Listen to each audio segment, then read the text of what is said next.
Mesdames et messieurs, bonsoir et bienvenue à ce bulletin d'information sur First Afrique TV. Nous sommes le mercredi 24 mai 2023. Sédentarisation des troupeaux de ruminants au Bénin, le PROCER et les mairies signent un protocole d'accord.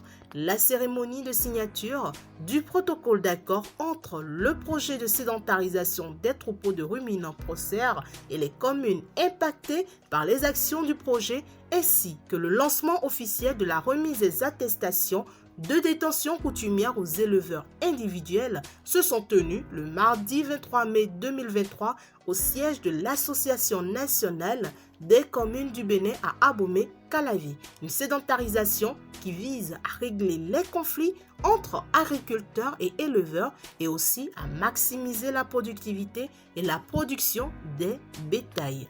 Au Sénégal, le procès Adji Sarr contre Ousmane Sonko, le grand déballage. Le procès pour viol s'est finalement tenu hier mardi 23 mai en l'absence de l'opposant sénégalais resté à Ziguinchor. L'audience s'est terminée tard dans la nuit au terme de plusieurs témoignages détaillés et parfois contradictoires. 10 ans de prison ont été requis et comme à son habitude, Ousmane Sonko a choisi de défier la justice.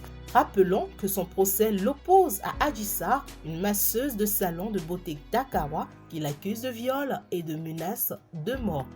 Washington soupçonne Wagner de se servir du Mali pour s'armer en Ukraine à propos de la guerre. Les États-Unis accusent le Mali de servir de pays tierce pour aider la Russie à dissimuler des achats d'armes à destination de l'Ukraine. Selon Washington, ces armements pourraient transiter par le Mali à travers le groupe paramilitaire Wagner.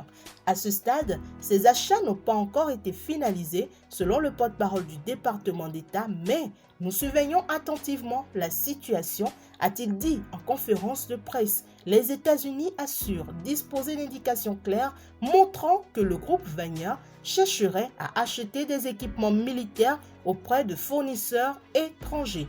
Coupe UFOA B-U20, le Bénin a un pas des demi-finales. Le Bénin a encore ses chances en mai pour la qualification en demi-finale à la Coupe des Nations féminines U20 de l'Union des fédérations ouest-africaines UFOA-B.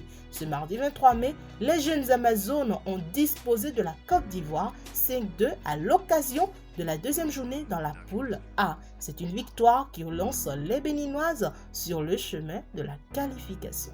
Et voilà, nous sommes à la fin de ce bulletin d'information. Nous nous donnons encore rendez-vous pour demain, jeudi 25 mai 2023. D'ici là, portez-vous bien.